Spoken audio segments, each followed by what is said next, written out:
It's funny. I find that like the methodology in which I paint is the way I do everything. And I remember when I was at Polo, I would give people like a Frankenstein like first draft of something, and they're like, "What's it going to look like?" And I'm like, "I'll take it there if it's good, and I'm not going to go all the way to the end if it sucks, because it's going to waste my time, and I could be focusing on a bunch of ideas, and then you pick the best one." Yeah. So, I mean, that's actually literally the conversation I just had with one of our students. Is that for a color study, there's no purpose in putting all the flashy details in for a color study because you're trying to see what it looks like as a whole to see what's worth putting the effort into. And you need to see the overarching structure of the values and colors. And you're going to know if it's not a good painting just from the color study. I say that all the time. I'm like, I'd rather do, I call them like poster studies. Yeah. But it really is a color study. It's really like a simplified version of the idea. But before you invest all that time in it, it's like you can kill an idea at this stage. So I have like a a cemetery in my studio of all these bad ideas that never made it to paintings. But I'm so happy that I did the poster study. Yeah. To then not have to spend so much time, you know. Yeah. How I know you teach like the boot camp, right? Yeah. Which is kind of like a version of that. It is that. It's totally that. So Color Bootcamp uses color studies more as a learning tool and an exercise, not only in paint application, but also understanding that painting is more about relationships than it is matching. So I think if somebody is looking to get better at painting, or even just learn painting from the ground up, the Color Bootcamp information and color study information, it's all there. Yeah. So it's physically how to work with the paint. It's how much paint to load on the brush. It's how to deal with limitations, how to deal with compression, how to improvise and make changes on the canvas, how to interpret a visual stimulus, and how to then translate it or interpret it in our language of paint.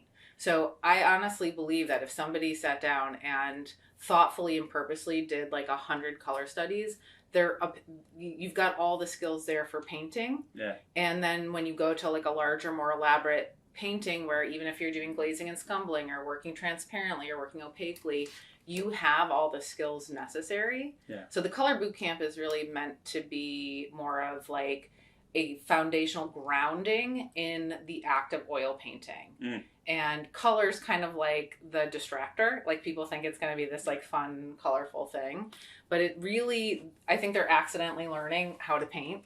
Yeah. And so I would agree that the cemetery of ideas, for me, they don't even get to color study. For me, they actually don't get past the setup. Like the setup has to be what it is. The color study is more about how am I going to manipulate the invented things. How am I going to manipulate what I see to make it the painting I want it to be? I don't know what that looks like until I start actually playing in the paint, because the paint's really where it comes alive. Yeah. The paint's where you actually get to say your full language and see what's possible. And that's where I'm going to make the modifications. That's where I'm going to say, oh, this is, I don't think I've ever actually set up a painting and did a color study and decided that I'm not going to do it. And that's because I can manipulate and change on the canvas so that it does work. So you're already at a good idea by the time you get there. That's awesome. So there's a lot of my ideas cemetery is mostly it never sees the light of day, but there are a ton of them. And I have, like, for example, that setup has probably been up there for at least 6 months, because it's maybe 75% there. Like I don't know, I don't see a framework for it yet. Like I like the objects, I like the colors, but there isn't a whole picture there. Yeah. And then this idea has actually been on the shelf for probably 2 years, but it only took me actually starting to put the stuff together before I felt like, okay, let's Photoshop or do the drawing and then fill out a color study. So the ideas, there is a graveyard of ideas. Yeah. No, for sure. It looks like... But they don't get to paint ever. Really. So you're basically sitting and living with it, and then you're looking at it every day and then adding or subtracting, or that eureka moment comes when you're at a workshop somewhere else, or you see the prop and go, that's what I was missing, right? Yes. And it's really, and you can't plan for that. And Yeah. it's not a recipe.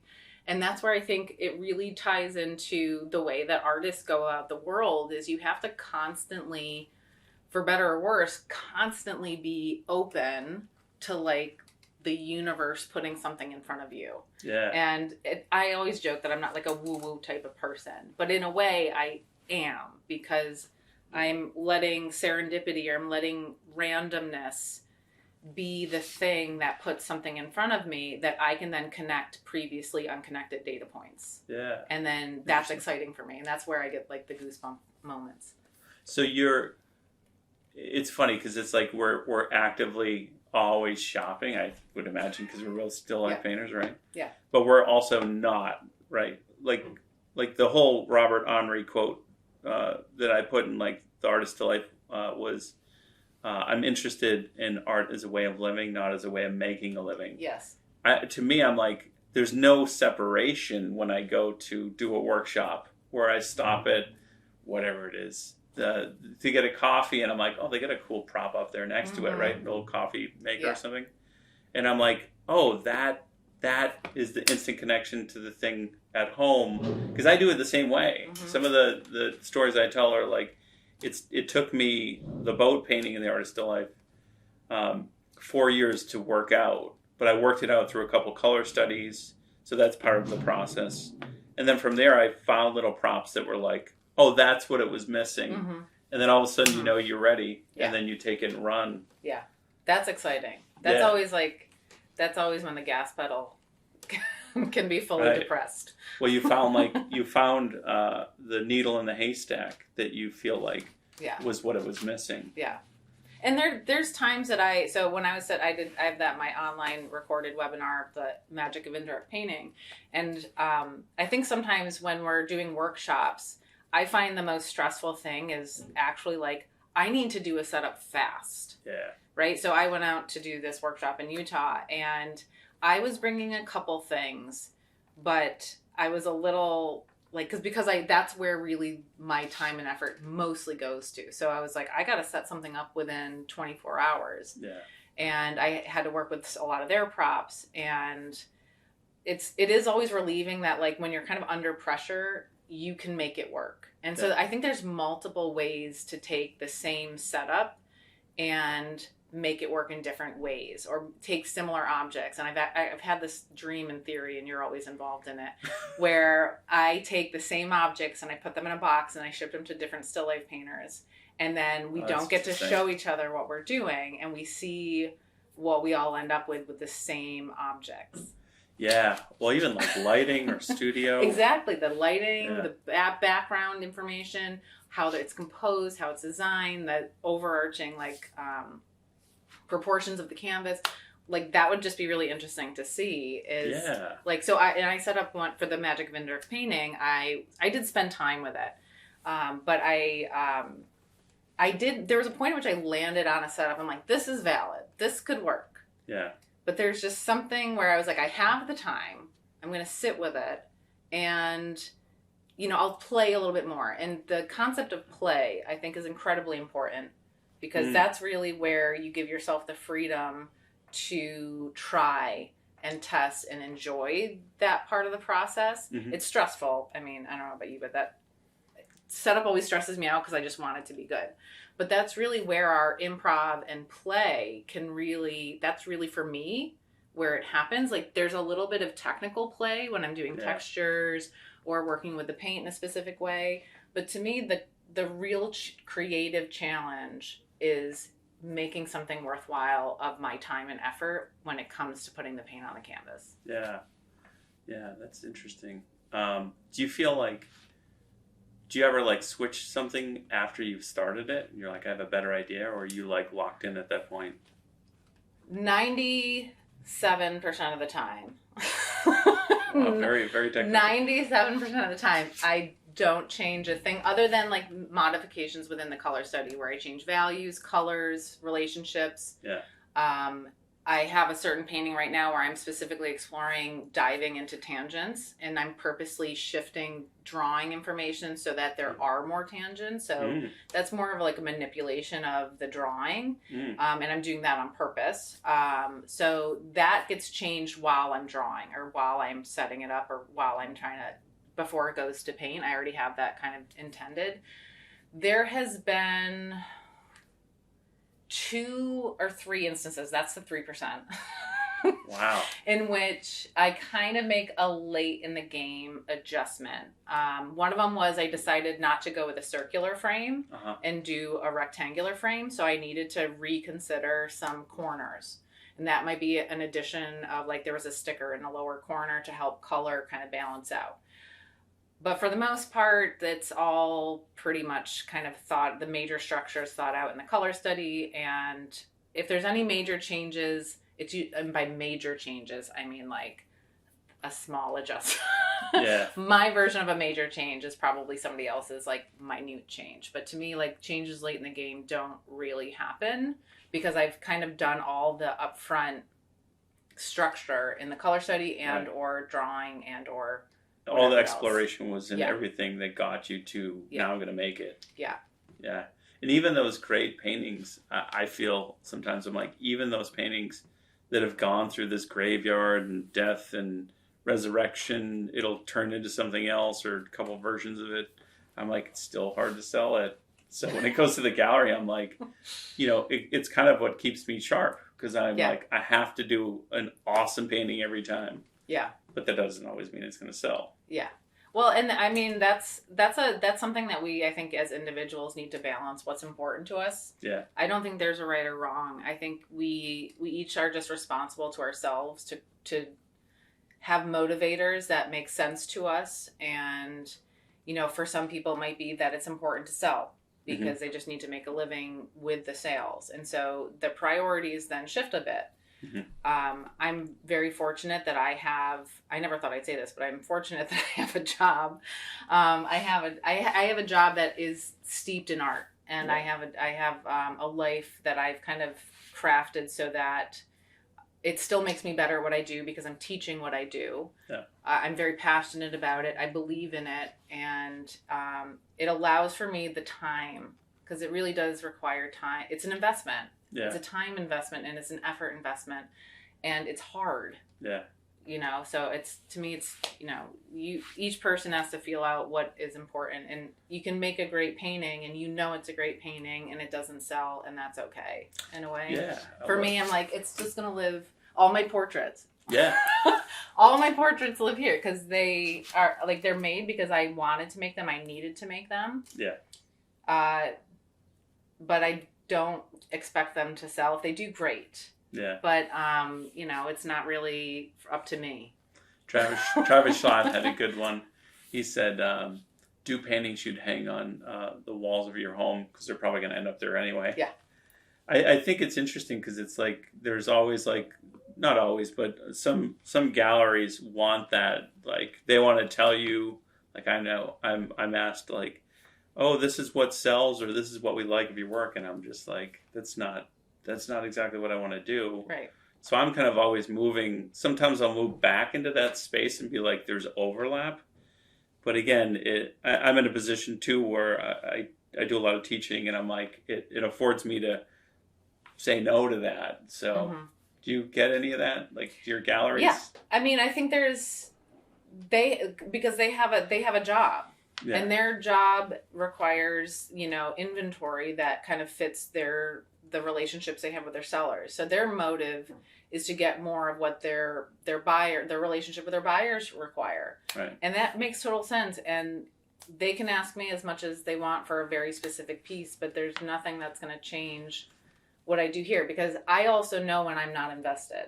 Yeah. If I'm making something that I'm not invested in, I feel it and it feels like a job. Yeah. Not to say that when it doesn't feel like a job, it's not hard work, but it feels like a job, right? And that's where I think I know myself, and I just know it's very easy for me to check out if I feel like, if I'm starting to do something because I think there's going to be a reaction or a sale because of it, it's not the same experience. Yeah. And I much more prefer, and I feel like I make better work when that part is not involved. Yeah. And you just have to stay true, or I just have to stay true to what I want to be doing, because the ironic thing is when I do what I want to do, that's what sells. Yeah, and you love it. Like you're happy doing it. Yeah, I think Howard Pyle said, "Throw your heart into the painting or the picture, and then jump in after it." I think it's a good place to be. So when it comes to like I love that there's like this awesome narrative quality to your work. Where is it coming from? Like, do you read a lot or?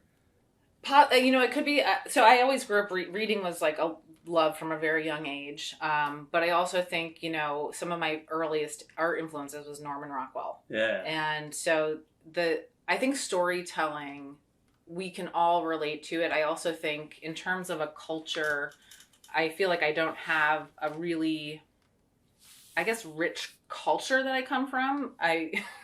Suburbs and like. Are you from Massachusetts? I'm from upstate New York. Okay. And so like my family's great. It was a wonderful place to grow up, but I just don't feel like I had like tangible culture to attach to in a way.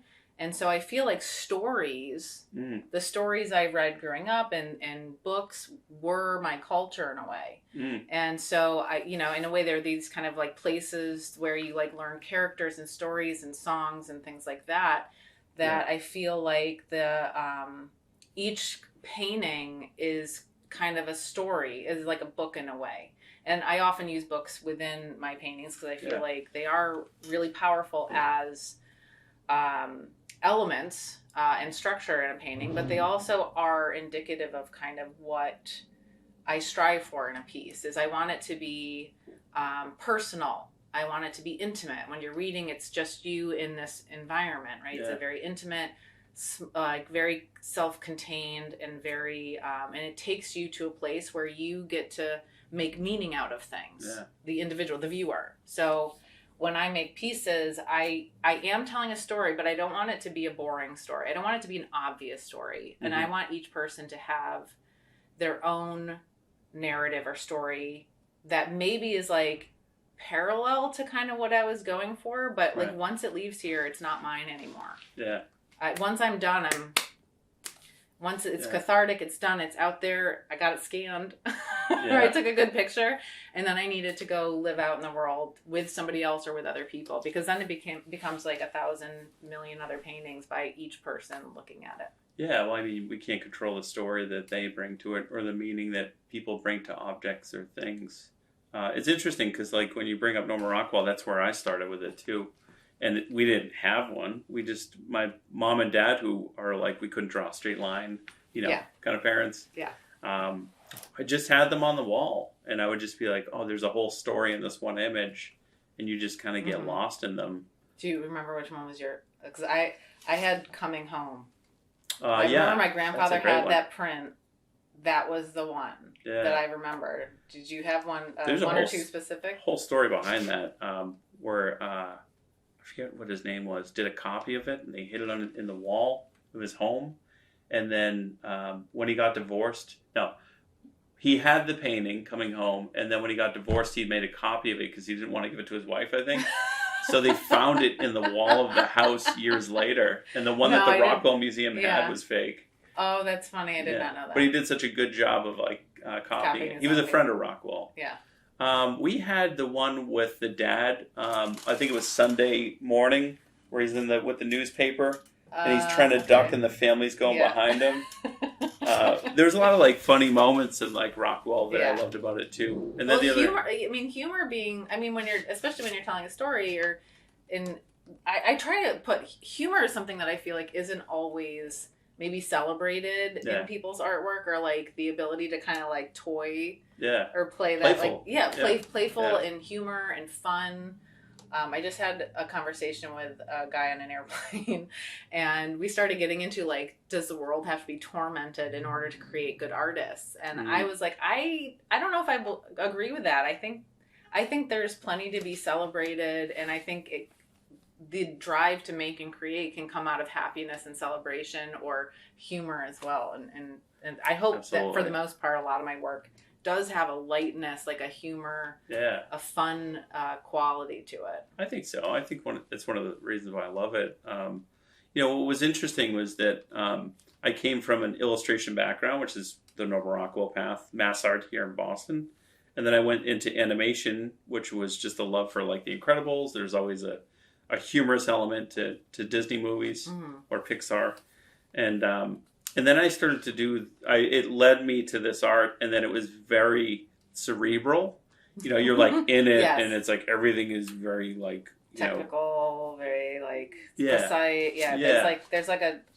There's like a coldness to the information in many ways. Yeah. And it's sometimes hard, I think, for people to figure out how to move that into a more personal space. Right. Well, and my wife was like, it's very cerebral. Like you're in your philosophy side and all that, and getting into your stories, but there's this wackiness of you. Like you have a beer, and I'm telling jokes and making people laugh. And she's like, not that there has to be an element in it, but she kind of just pointed out that like there's kind of two divides in the work that you're doing. I was like, that's interesting. Why can't they come together? Yeah. And then I started to like see if I could do that. And I think it's the same playfulness I see in your work, where I'm like, I know she loves the work that she's doing. It's it's awesome. It's colorful. It's playful. A lot of work I see coming out of schools is not colorful. You can tell that you have like a love and a passion for it. I do. You want to talk about that? I mean, color is just, it's one of those things where I think it's also those of us who are painters. So I usually joke with my students and anybody here at the school that, or anybody who comes for a tour at the school, they come in and they want to be painter. Like the goal is painting, right? And I'm like, you have to do the drawing program first. And I said, listen, I hate drawing. I hate doing charcoal drawings, and I hate doing cast drawings. Like I hate drawing. But drawing gets me to be a better painter. Right. And so you have to train drawing to be a painter. If you need those skills to do the painting, because if you can't draw it, then you can't paint it. Yeah. Right? So my drive is I want to be a painter because of the color. Like it's really, that's something I've just always responded to. It's just something that I just feel like I mostly wear all black, but in my life, purple hair. I know, but like a purple hair. Yeah. So like, I feel like color is one of those things that is emotional.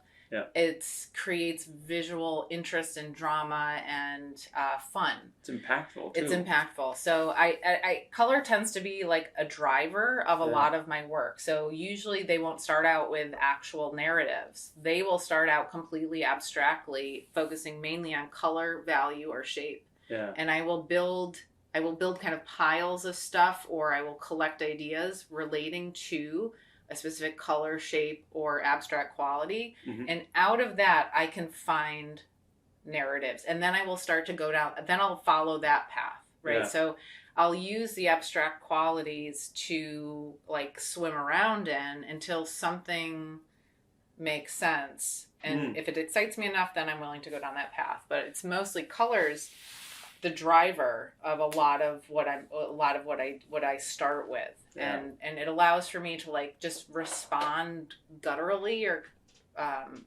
naturally to something without it actually having a specific meaning behind it yet. Yeah, that's awesome. And then it translates over into, do you build your palette out of it, or do you always have the same palette? I always have, so I call it my starting lineup. I have 9 paints, and I do have a blog post and a YouTube channel about it. So my starting lineup is the same 9 paints plus white every single time. My friends are always there for me. Like these I know, like the back of my hand, I could paint blinded probably with this palette.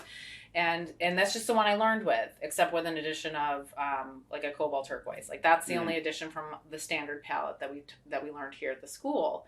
But what I love about that is a very powerful palette. Mm-hmm. It's not a big palette, but the choices on the palette are a wide gamut.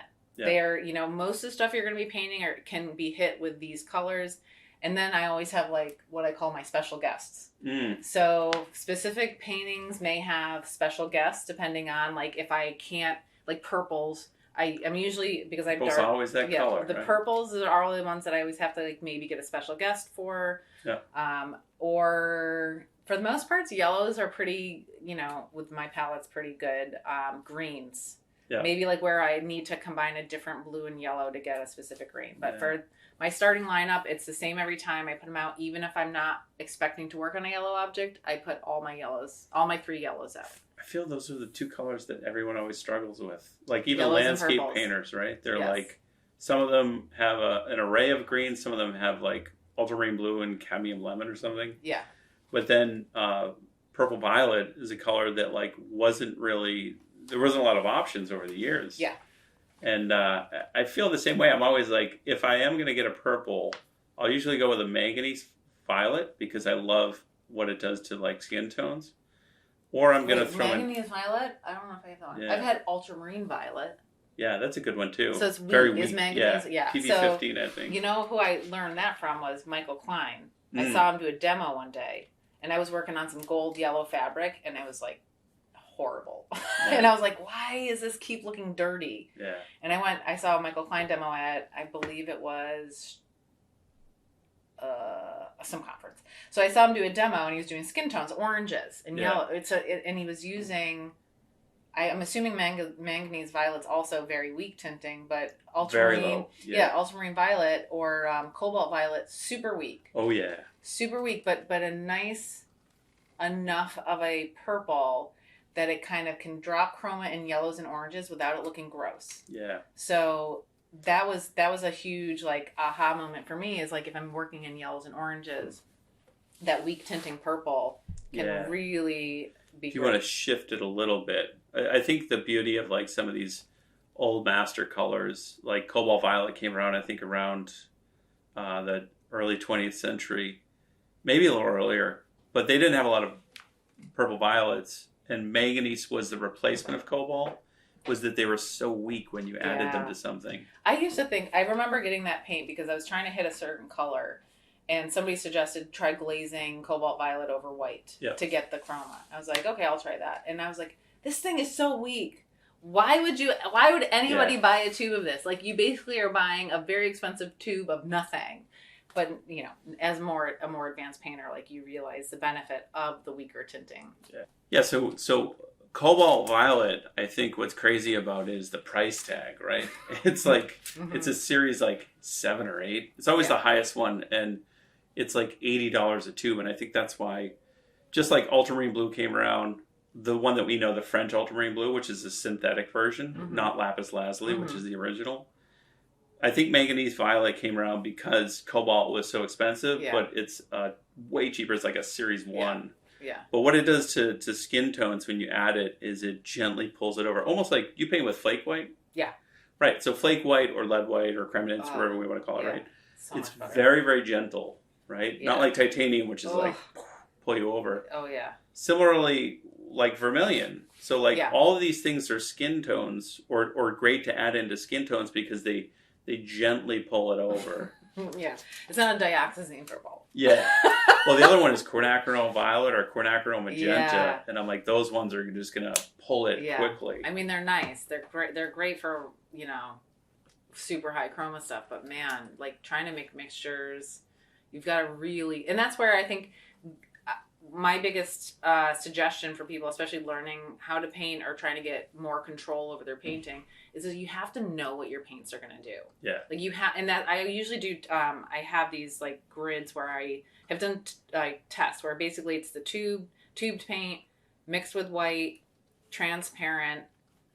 Just those 3 things. So those 3 things, if you know what it looks like out of the tube, if you know what it looks like mixed with white and how strong of a tinting strength it is, you'll see it as you play with it. And then transparent over white to see what its true glazing chroma capabilities are. Those 3 things is information.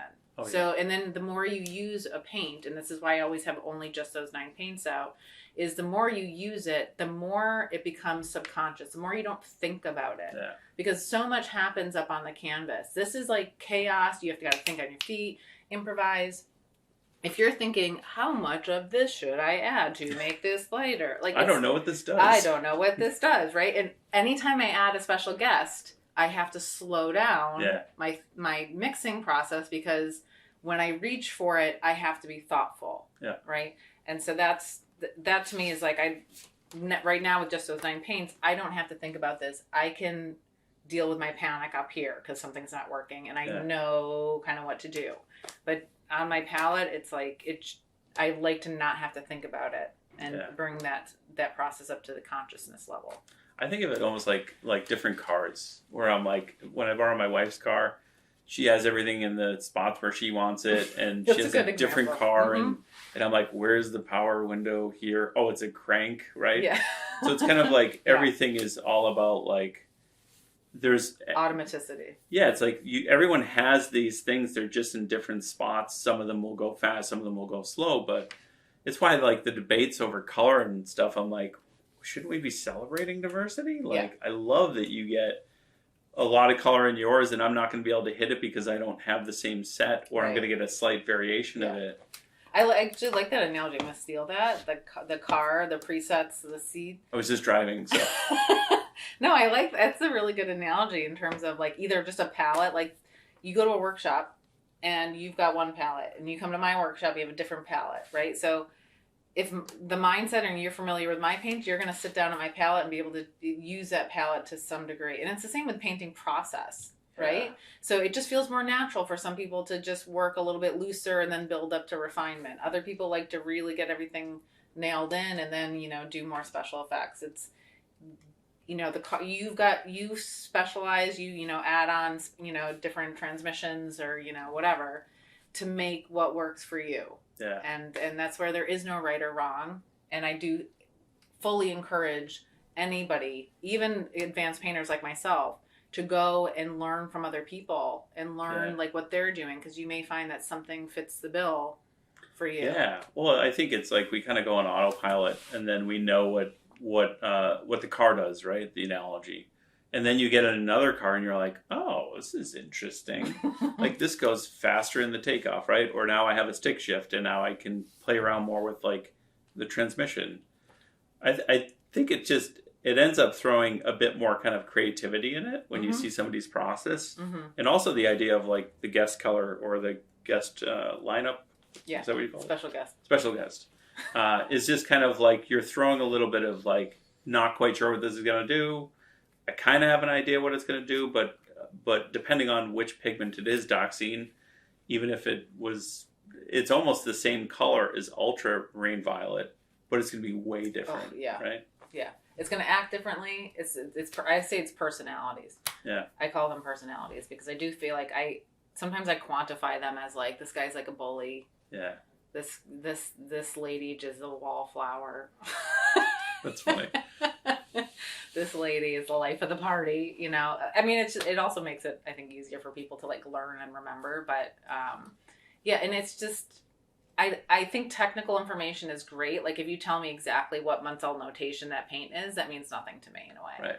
So it really is more important to me that I understand like where it lives in space, and also more importantly, what it's going to do, like what it's going to look like and what it's going to do and how it's going to act. Like that actually is more impactful. Right. There's the kind of prediction model that you have of what you think it will do. And then there's the actual when you get it in there and you're like, oh, this is quite different, or it shifts in color space. Or it's so transparent, I can't do anything with it. Yeah, there's a couple of colors. I think ultramarine violet is actually one of them where I'm like, it just doesn't do much. You can't paint with it. You can adjust with it. Yeah. Right? Or there's an ultramarine green too. Oh, I haven't tried Actually, that. I have it too. I was amazed. Is it really ultramarine green, or is it just blue and yellow mixed together? No, I'm a big proponent of that too, which is just like another marketing name for a paint manufacturer. This was, I think it was. Sorry if I'm like kicking your microphone here. You're good. I think it was Wallace Seymour has a line of paints. I think he worked with Michael Harding in some of the mediums, and I ordered because he had original vermilion, and sometimes I dork out. I'm like, is there a really high chroma vermilion, because you don't really ever see it. Michael Harding has a less chromatic vermilion, and then there's the whole Zorn palette idea, and I've gotten into online arguments with people over like, where's the high chroma vermilion? Nobody knows where it is, but they're making arguments and claims, and I'm like, so I was like, oh, I'm going to get his vermilion. It's from 1970 out of like a mine. He actually had some natural cinnabar. And he threw in a couple tubes, and one of them was like ultramarine green. And I just was like, what? And it's real. Yeah, so I looked up the CIN. So is it just like is it a weak green. Very weak. It's the same thing as ultramarine violet. I was like, this doesn't do anything. Yeah. Yeah. Well, you can use it for glazing. Yeah. Or adjust. Like, I just feel like it is more of an adjusting color. Yeah. And it's really actually powerful because yellows are one of, purples I think are the hardest to mix and get in those higher chroma worlds. But I think yellows in general tend to be much more challenging because you're trying to turn form, you're trying to, adjust value, but then the hue goes like wildly too far off to one way or the other. And it's just brown. It's more of a fickle. Yeah. So like, especially like I'm doing that one that's like very, very yellow. And so, it's really, and you're trying to do it because yellow is such a lighter value in general, especially with those higher chromas.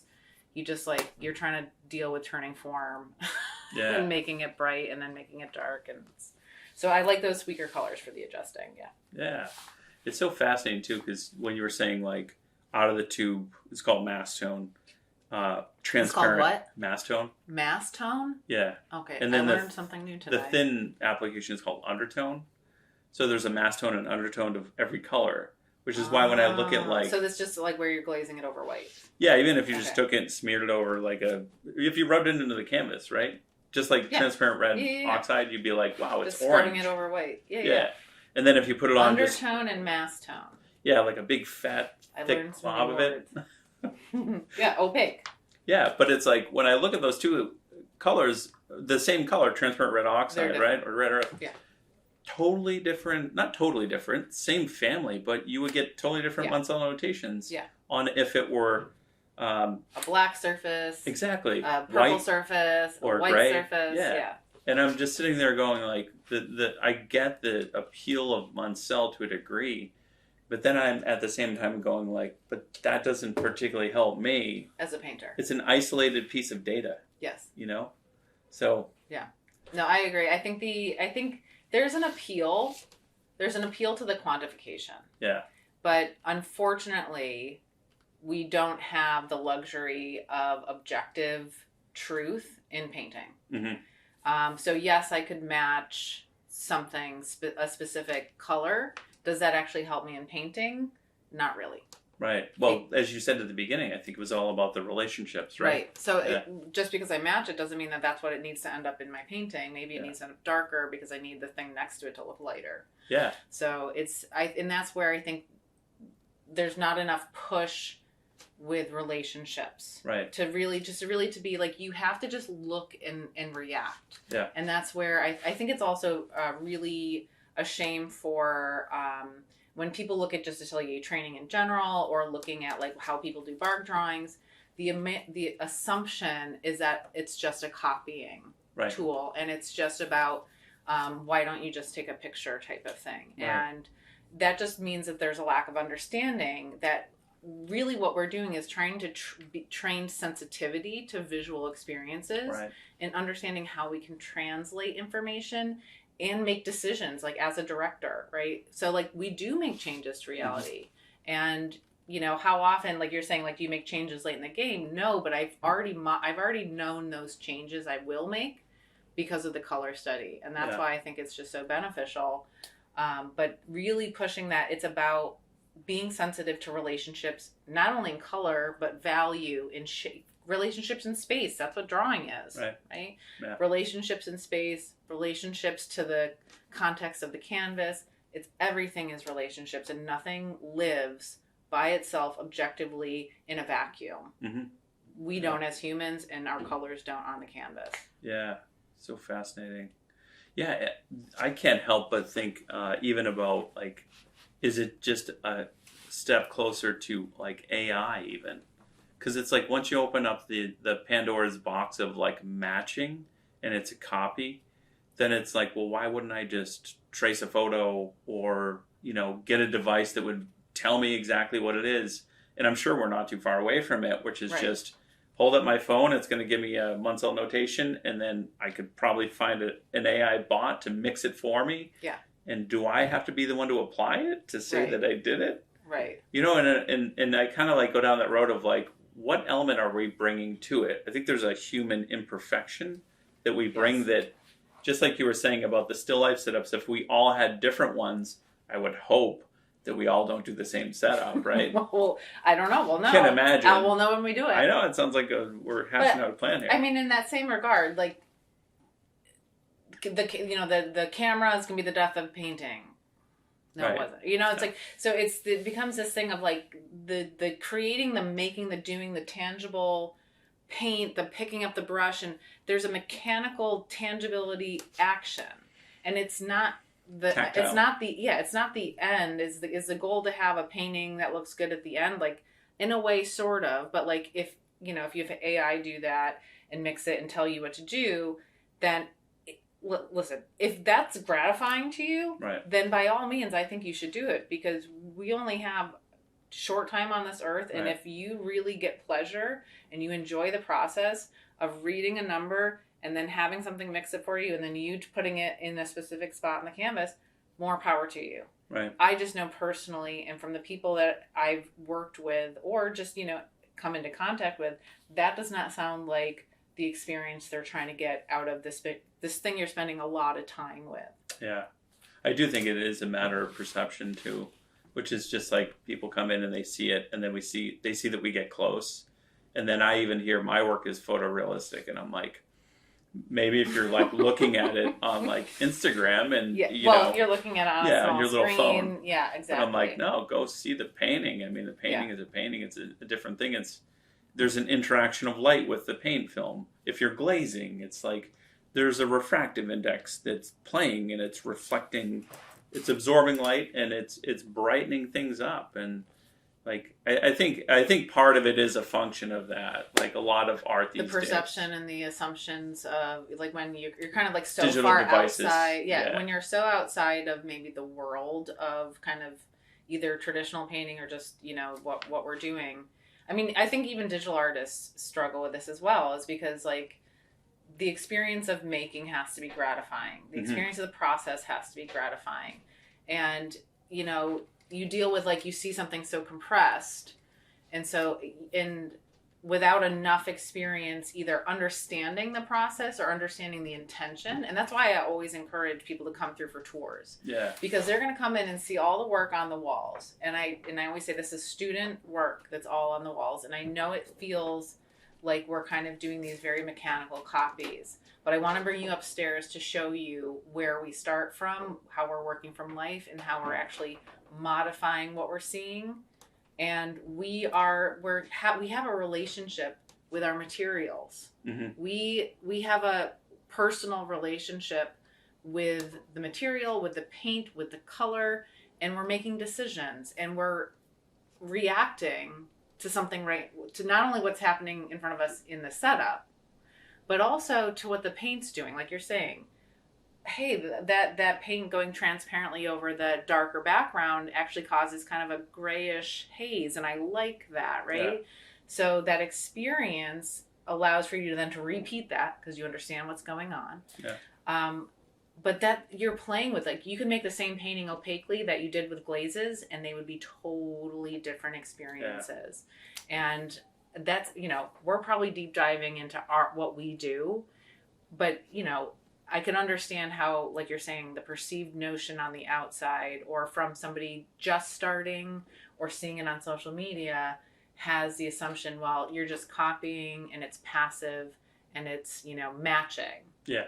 Or it's like literally anything but. And it's impossible to match. Yeah.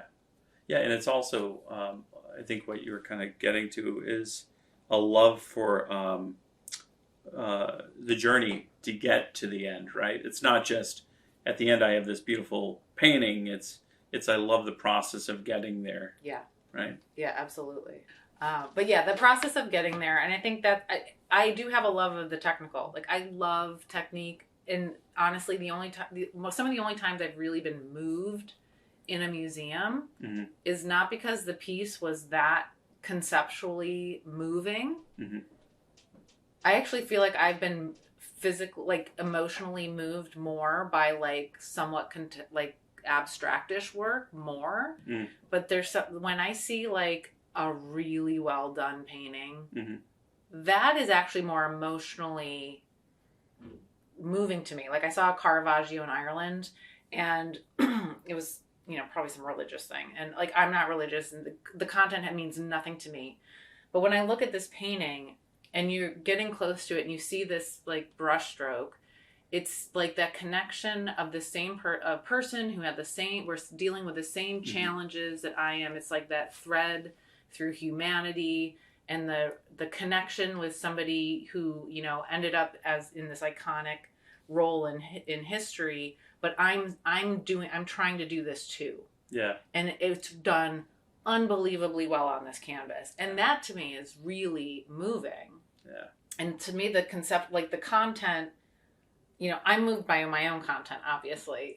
And there's some pieces, but they aren't always the best technically done. Yeah. But they're more moving. Like if you look at, like Rockwell is just amazing. But if you look at his technique, there's like a lot of just like he's doing it quickly, right? Not everything is like meticulously done, and that's part of the enjoyment of the pieces themselves. Is you see him in person, you're like, this is just undertone. This is just literally toning the canvas. This is just him plopping some white down, and you're like, mind blowing, right? Yeah. And so it's like, you know, the technical I love, and I do love the executing where it's a challenge. And then I'm able to do it, and that's really fun and exciting. Yeah. But in the end, it's in service to this larger kind of narrative conceptual piece that I, you know, I'm putting my heart and soul into before it even gets started.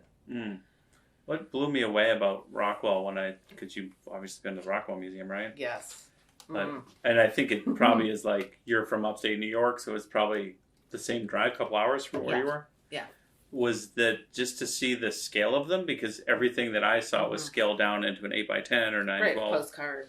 Yeah, magazine. But the color, I was like, he's so playful. There's so much undertone. There's mass tone. There's all this thin paint and thick paint, but everything just seemed like he was having fun. Yeah. With the whole thing. Yeah. Absolutely. And I think that comes across, I mean, that's where I think it was Vincent Desiderio who mentioned like a technical narrative. That was the first time I'd really heard about it. He came and did the figure painting competition here, which he judged. And he did this whole talk at one of our instructors' apartments when we were like having a party afterwards.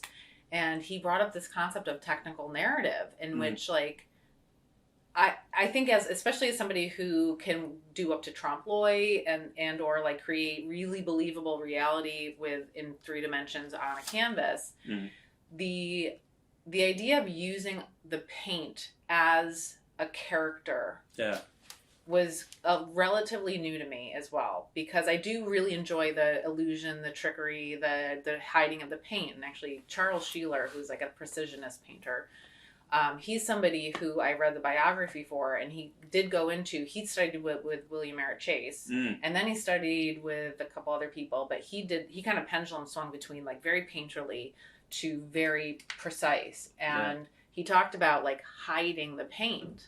And I do that a lot with my like trompe l'oeil work or the much more, you know, realistic work. Surfaces even, and it's like you have to really get up close to kind of see like individual notes of like pure paint. But you know, depending on the piece, I might actually I'll push that more, because the technical narrative can also be a really cool layer to explore. So I did a whole self-portrait where I said, I'm only going to do the whole thing in a palette knife. Because I want the paint to be present. I want the paint to have a voice and a obviousness and play a character in this narrative. I mean, in general, I don't think it was a successful portrait, but it was an interesting like experiment. Oh, definitely. I think about this all the time. I was thinking of, again, I'm always like big on analogies. I think my analogy for that was like, I'm obsessed with a song right now, and it's just in my nature. It's like Pine Grove Shuffle. That's not it. Oh my god! Very close. Because it's like stuck in my head. But it's like we have a song. Maybe you have it too, the same way, and I'm obsessed with it. But I don't know what the hell the song is about. I'm not even listening to the lyrics. So there's the mood and the way it just makes me feel. And then there's the like, what the hell are the lyrics now as a secondary? So there's almost like there's the picture, which is the thing that we're painting, and then there's the surface. And I think that they're both kind of, sounds like that's what I completely agree. That's a really great parallel. I'm stealing that too. You got it on camera. Stealing it. No, I completely agree. I mean, that's where it's like, it it grabs you. Like you the image don't know itself, why. the image itself, like a Rockwell, the image and the narrative, like that's primary. And then you can get into like the secondary for us is like, look at what he's doing with the paint itself, and it's a layer of information, it's a layer of storytelling that I don't know if everybody spends enough time with a painting to really see that. I think when you buy a painting and it lives with you, you have the time for it to unfold in a way, and that's where like when you have those earworms, like it's the catch, it's the thing that really grabs you, but then you have the lyrics or whatever, or that, I find it, my husband's a musician, and sometimes he's like, oh man, did you hear that drum line? And I always say to him, I only hear a song as like a song. So he'll like, once he starts, it goes like this, dun, dun, dun, dun.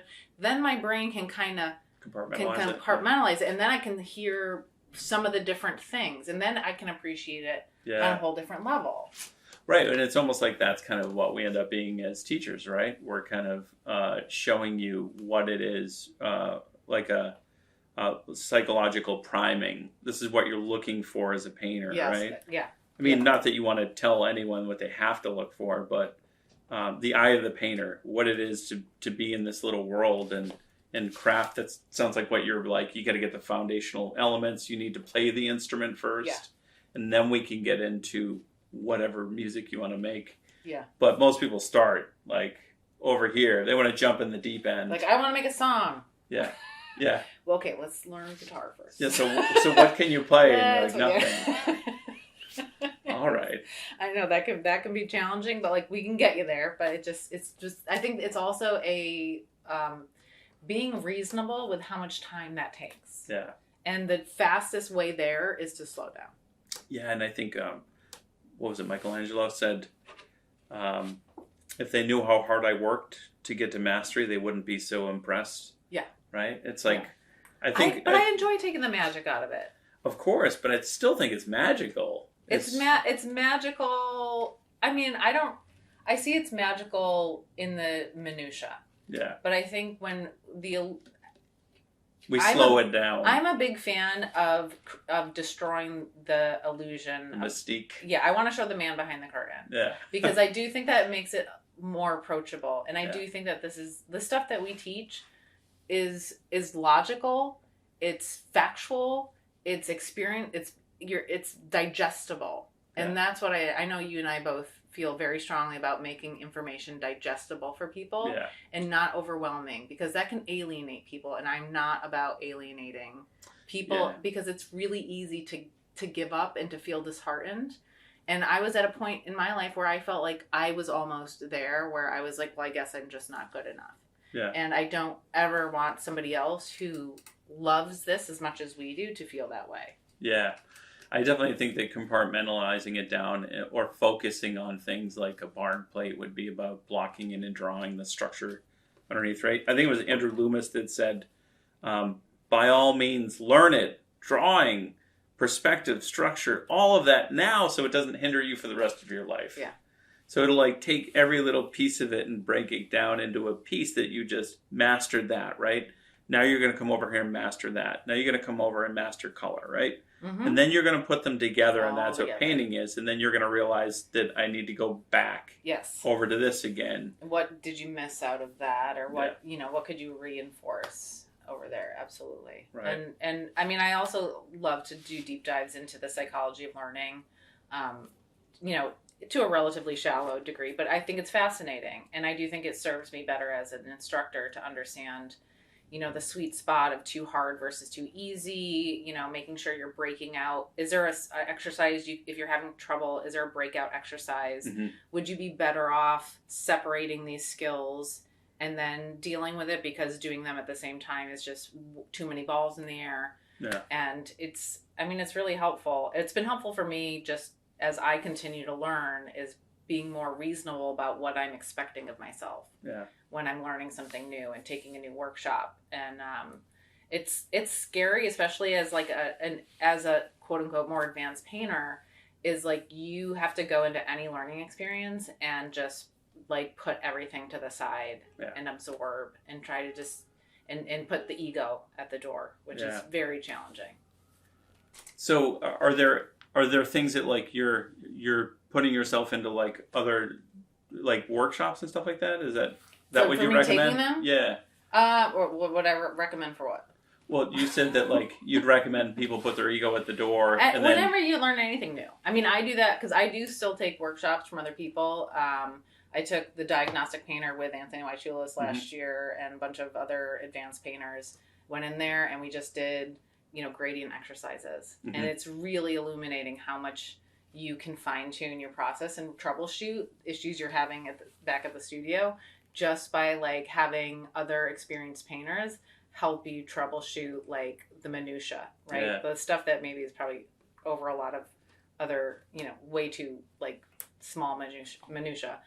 But even like going to teach other workshops and you're exposed to other environments and other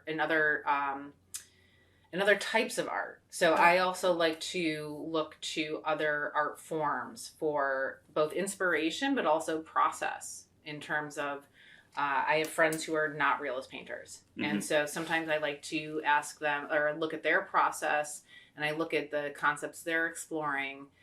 Or, they do a talk about their work, and it really does, again, new data, then we reassess, right? And that's kind of everything we do every day and that's why I think it's also important to not just be in your studio all the time, not experiencing life in the world. Yeah. And that's because you need your responsibility, not you, but I feel like my responsibility as an artist and as a maker and as somebody who's also teaching is to experience as much as I can so that I'm making work that is like more holistic.